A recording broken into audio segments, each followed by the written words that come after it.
Hello and welcome to the Voices of MCC podcast. Our hope is that you will be encouraged in your faith as you hear how MCC beliefs and practices are fleshed out in the daily lives of the members of our fellowship and those who have gone out from our fellowship. I'm Todd Chipman, one of the elders at MCC, and I am so happy today to have David and Lauren Dickenson on the Voices of MCC podcast. David and Lauren were members of MCC for a couple of years before the Lord called David to First Baptist Church in Neodesha, Kansas. David and Lauren, great to have you. Great to be on here with you. Thank you. It's a timely podcast here because it was about 2 years ago that, David, you were hired. You were a student at MBTS, and we had been friends. You'd been in some classes I taught, and we had gone to conferences together, SBL conference here in Missouri, and we attended ETS together, connected out in Rhode Island, and along the way, the Lord brought you to MCC and got to connect with us and preach and teach and lead in different ways. And then as you were looking for work, the Lord called you to Neodesha. Now, some folks from MCC will remember that, praying for you and kind of looking at different options. Some listening may not know that story. So just catch us up. What the Lord did to direct you to Neodesha now almost 2 years ago.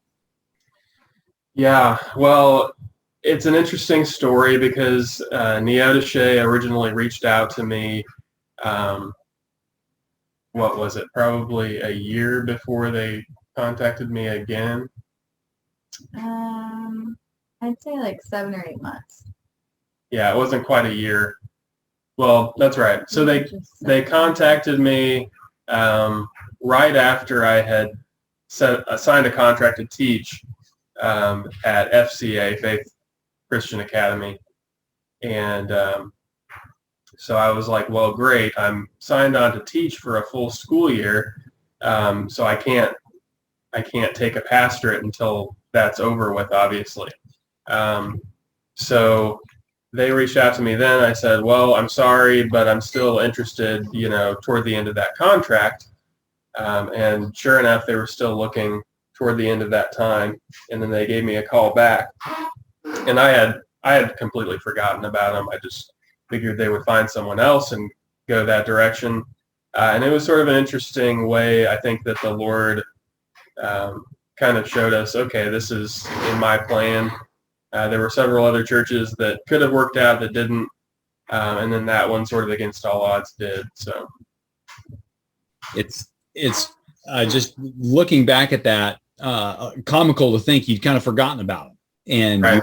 Looking on and in the Lord's providence, leading you there, and now a couple of years and working that through. I remember their commitment to finding a pastor and their concern for you, because they drove during a snowstorm, I think, to come and hear you preach at MCC. Is that right?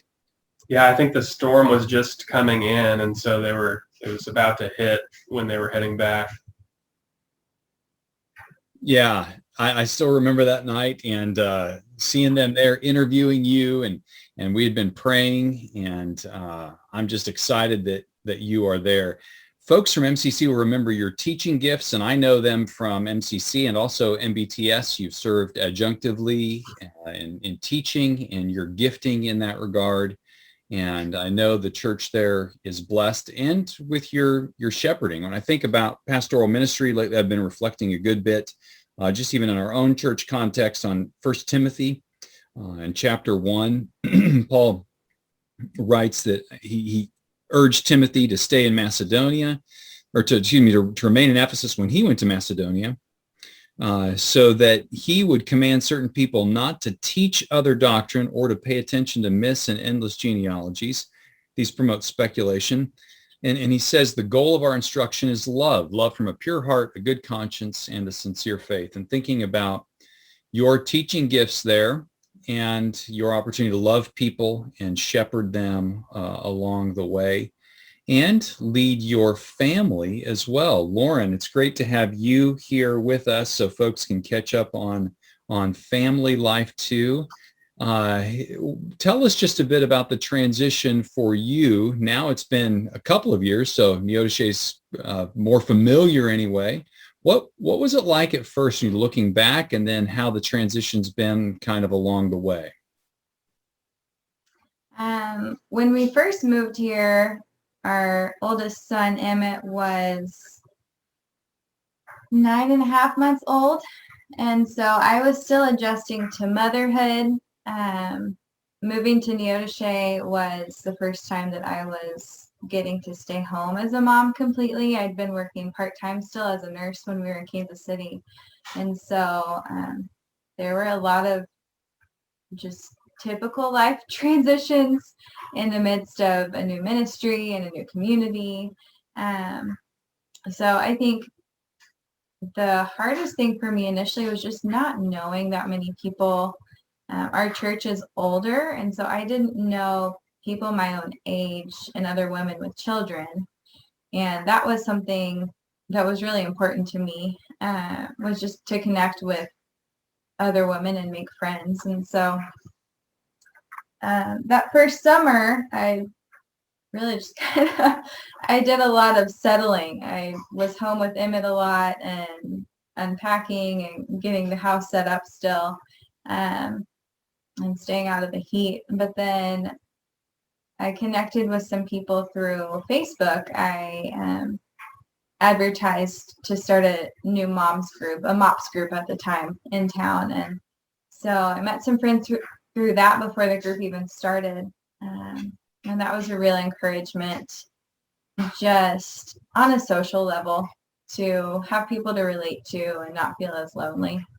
And then once that started, I'd say I personally probably felt settled here at that point once I had more of a community.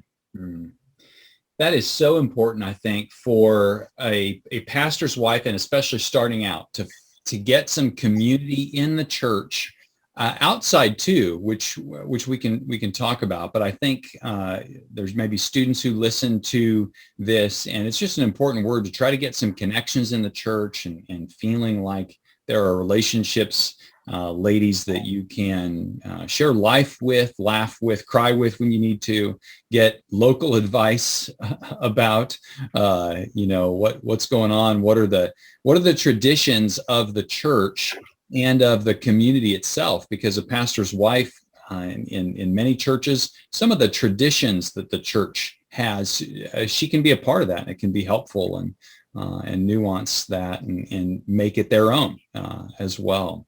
So your mom's group, catch us up on that. How has that progressed, and how has that blessed you over these couple of years?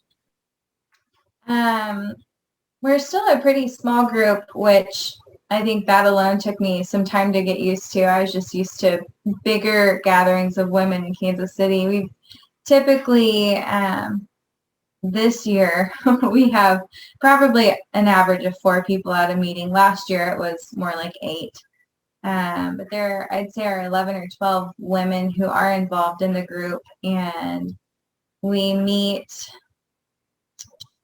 if the pandemic is not going on, we would meet twice a month. This year has been different, and we've had to be a lot more flexible and schedule certain meetings and whatnot, understandably. But we come together for a time of eating and fellowship, and then we're trying to get better about prayer, and we listen to a podcast from Risen Motherhood, and they've got discussion questions built right in with their podcasts, and they're really theologically sound. And so we'll listen to that together and then discuss the questions. And we've got someone there for childcare or a couple of volunteers. So it's been a good time to just have some girl time without our kids, but also to be investing in each other spiritually. And most of us are from different churches, actually, and different denominations. So that's been an interesting component as well. Unpack that for a minute. And then David, I want to come back and ask you kind of that same question, just Christian fellowship outside of your church or other pastors you might see. And then I want to think again further about just First Southern, where you're at and so forth. But Lauren, that's an interesting note here. So your mom's group has ladies from different churches. How has that been for you? I think the further into it we get, the more we see it impacting us. Initially, people are just really excited to have other women, but I think we all came to it with different expectations and not realizing how different our backgrounds may be. We've got a Lutheran pastor's wife, and so she and I actually talk a good bit about differences in our churches, and that's been a really healthy relationship. But yeah, we've got a Methodist gal, some people from a Christian church, someone who is in a home church that's non-denominational, another First Southern gal, but she's in a different town. Well, actually 2 different Southern Baptist girls in 2 different towns. So they kind of, the Lutheran pastor's wife comes from an hour away. So we've really got a pretty broad spread geographically. But yeah, for the most part, I mean, everyone's just wanting to come together and grow in their faith together. They're not debating anything, so it really hasn't been an issue. I mean, I just speak the truth, and no one has had any qualms. It's great. That can just be helpful for you to have some fellowship outside, of the of your own local church and getting to connect in that way. David, how about you? I know you've mentioned in our conversations other pastors in the area and so forth. Yeah, well, just was able to meet Coulter Connor, who you set me up with his information, and that was really encouraging to connect with him. Coulter's in the PhD program, New Testament at Midwestern. Just recently came to pastor in Altamont. They live in Parsons, but not that most people listening will know the difference between those 2 places. But that's about a 30-minute drive away from us. His church, I guess, is 40 minutes. But that was good to connect with him. There's a pastor and his wife whom we've gotten to know pretty well at the First Southern Baptist Church in Independence, Kansas. And Independence is kind of the closest bigger town. What's Independence, like 10,000? 10,000, a little bit more maybe. But Independence from Little House on the Prairie fame and certain other things. But yeah, have gotten to know them, which has been good. I'm also involved with the Ministerial Alliance here in Neodesha, and we actually meet tomorrow. We meet once a month, and we'll occasionally do a Ministerial Alliance service. And basically, it's just the pastors in the town getting together to sort of pool resources and sort of stay in touch with each other. And it's been good. We meet together, we'll read a passage of scripture, and kind of similar to Lauren's group, we haven't had debates. It's kind of not about that. It's more, okay, here's a group of pastors that can have fellowship. They have differences in various things, perhaps denominationally, but we can band together and collect funds to help the poor in the area and things like that. So that's great. Well, let's think about ministry there at First Southern with your leadership there. When you first arrived, so this is a couple of years ago, late May, starting into June, I know we had talked before that you were wanting to start preaching through books and just try to establish that. And you chose to preach through Matthew. What was that like early on to kind of establish a routine? And then specifically in Matthew, what was it like for you? What was it like for the church? Well, first I kind of did 5 weeks where I was trying to just set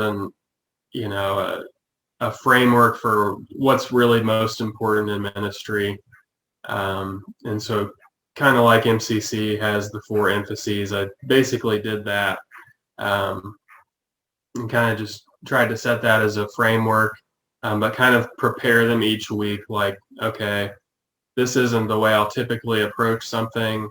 Even when I did those messages that were just passages here and there, I tried to make sure, like, okay, I want us to understand this in context. I'm not preaching what I just would like to preach that day, but would like God to have the word from beginning to end. So, I mean, that was received well. I kind of was expecting people to, I guess, be like, oh, this is different, sort of not really knowing much about expository preaching. Haven't really gotten a lot of that, though. So I think most of the comments that I received and still do are, people just appreciative of how I'm able to make a connection they didn't see before, or teach them something new, or one thing that's really big is just using illustrations. So connecting things to history, I try to do that a lot. Sometimes to current events, but usually with things that have happened in the past. But yeah, getting into Matthew was good. I was kind of expecting people to have more of an adjustment period to it, but like I said, if there was one, it wasn't really verbalized. So, but it was good. We spent about a year and a half in Matthew total, and generally tried to cover more ground rather than less, unless I was in a specific area like the Sermon on the Mount. I tried to slow down and really keep the big picture in mind, but really try to get the Sermon on the Mount right and its importance. So fun to hear you just reflect on that. When you look back, what do you think? What do you think stood out to you most preaching through Matthew? What did you gain as the preacher? I think just how nuanced Matthew is. There's a part, speaking of the Sermon on the Mount, when, Jesus says that until heaven and earth pass away, not one jot or tittle, or, whatever the translation is, not one jot or tittle will pass away from the law. And then he uses a second until all things are fulfilled, or come about. And there's just lots of things in Matthew that are kind of like that. It's like, yeah, this isn't changing, but by the way, things are going to be fulfilled.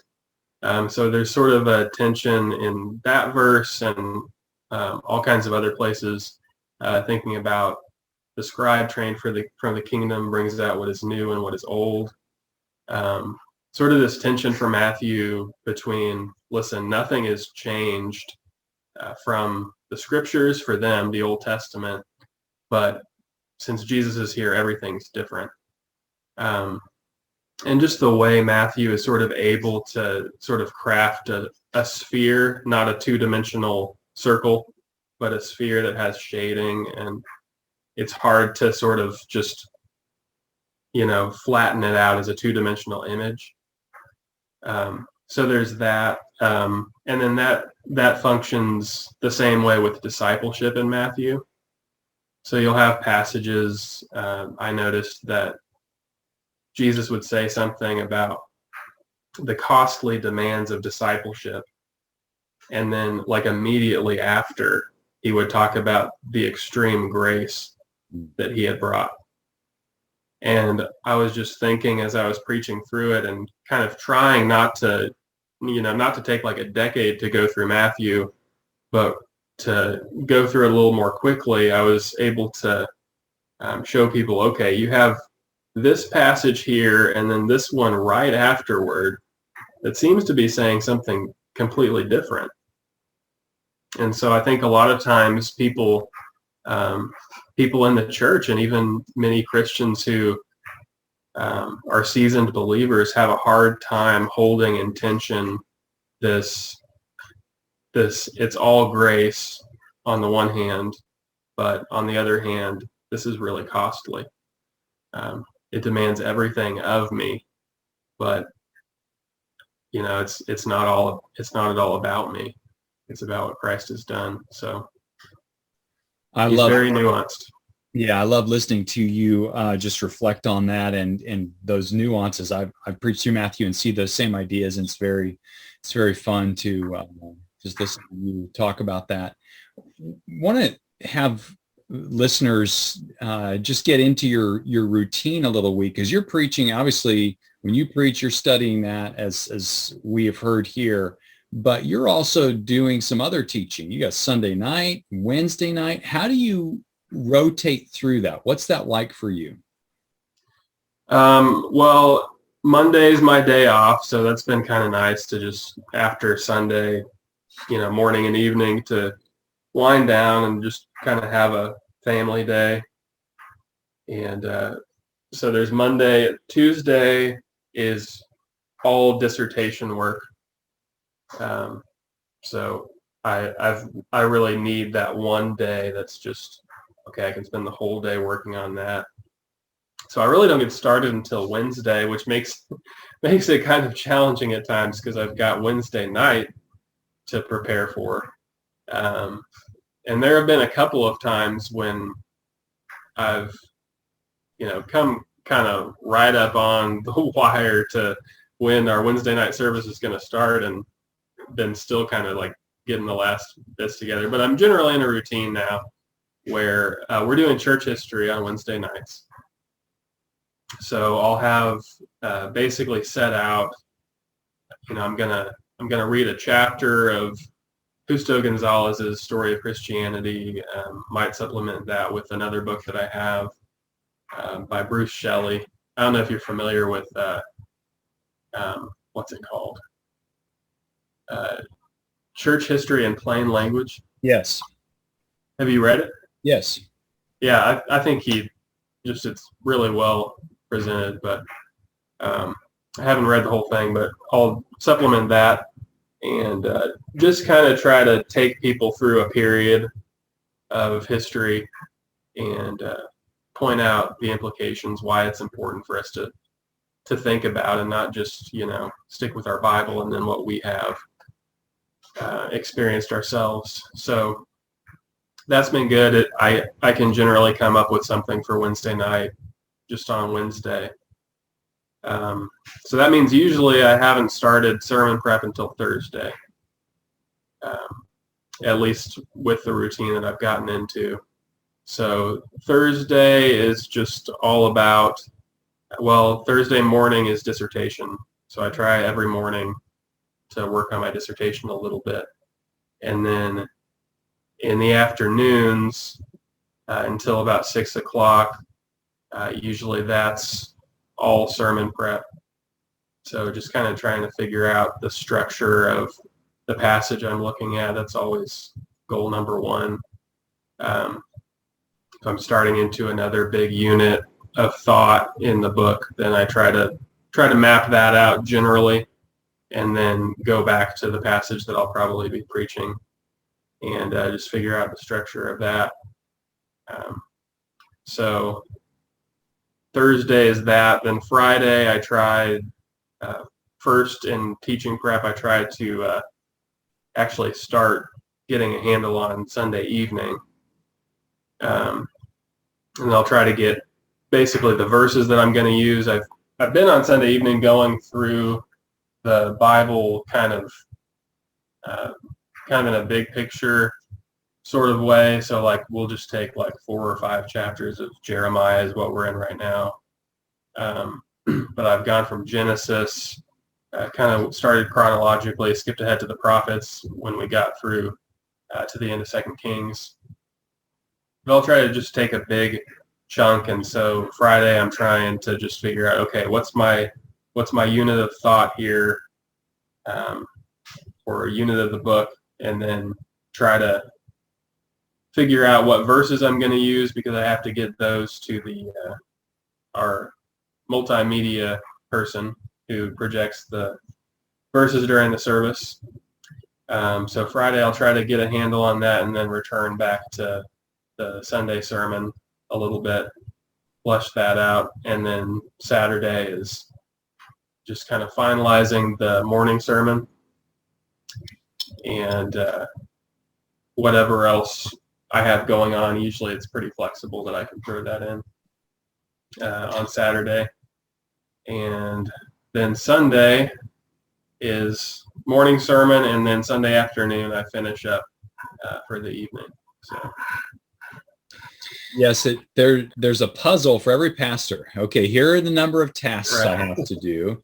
Here are the number of meetings I need to lead, or people, and I've got to preach. And so how I put all this together, and what you have as your core to get the teaching done, and the routines for study and sermon preparation and all, and putting things around that, all goes together. Just reflect for a minute, David, leading meetings, leading a church. I want to just ask for some advice here. So you're talking, let's say, there's some young pastors at MCC or others who may listen. 3-4 pieces of advice: leading meetings, leading a church just coming in. Okay, 3 or 4, huh? So my first thing about meetings would be have a reason for your meeting. So even if you want a routine meeting, it has to be worth people's time to be there. So I try not to overschedule meetings personally. I know some people might say, we need to meet this often, and I think that's important too, to touch base. But yeah, I try not to, get together with the deacons or something for a meeting unless we have something substantial to talk about, or we really do need to meet. So I guess that's one thing. Another thing that I guess is related to that is just be prepared, have direction to your meeting, so you're not just kind of like, well, here's something to talk about. Well, what do you guys think? But sort of, I think leading, part of that naturally is, okay, I have a direction in mind, and I want feedback with what I'm thinking. So that's another thing. And then you mentioned just kind of leading church generally. Yes. The church generally. Yeah. About Sunday school? Oh, that would be good. What about it? Just the transformation you've seen. Yeah, I think, just the ins and outs of ministry. By nature, ministry is a repetitive thing.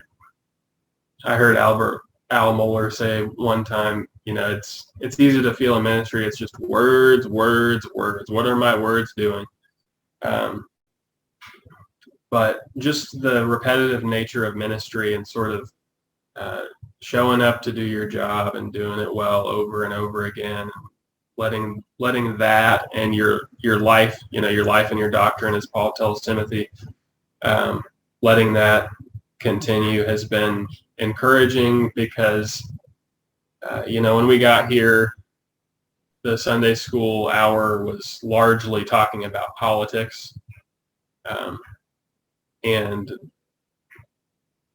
now, it's kind of rare almost to hear someone mention politics. So they're in the Bible. They're talking about it in ways that are really surprising. People will say things that I just stop and think, like, you wouldn't have said that 2 years ago or even a year ago. So I think, just the routines of ministry,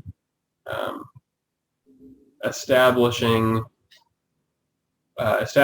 with people that you're going to show up and do your job well, that they can trust you as a teacher, and that you have integrity as a human being.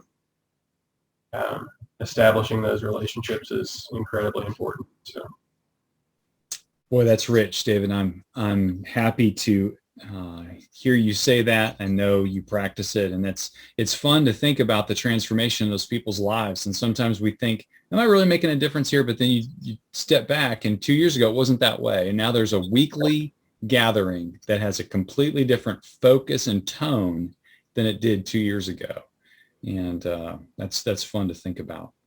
Well, your ministry is making an impact, but so is your family, and your family has grown since you've been there. Lauren, catch us up on Nora. We are recording here on April 9. Her birthday is April 10 tomorrow, and catch us up on her. She is 19 and a half months younger than her brother. So between the two of them, I'm busy. They're a lot of fun. Nora is walking now, and she loves food. I would say that is her primary motivation in life, is getting to eat. She and Emmett are best friends, and it's really fun if we're out in public somewhere. Like, we went to lunch with some people, and someone was walking around with Nora because she was kind of tired of sitting in one place, and Emmett was eyeballing that woman. He was so worried about what she was doing with his sister. And then last night, we were at a baseball game, and Emmett walked away, and Nora was the same. She was really concerned that he left. So it's been really fun to see just the friendship that they've already formed.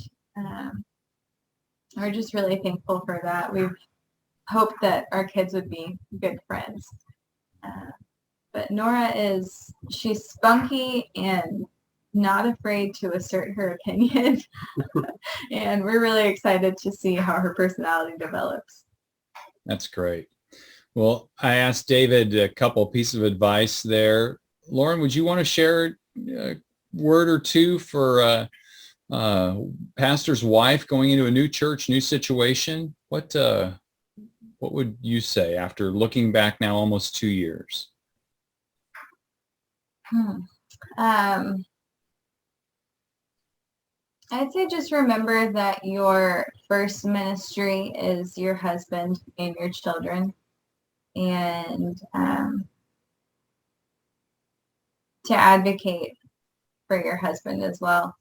I think it's easy to feel insecure as a pastor's wife because you're aware of people's reactions and responses, and probably overanalyzing them.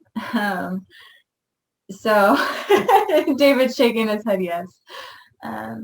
So just remember that that's not your job, but your job is to support your husband and to encourage him spiritually, to pray for him, to give him scripture that encourages him, and just to walk right with the Lord yourself.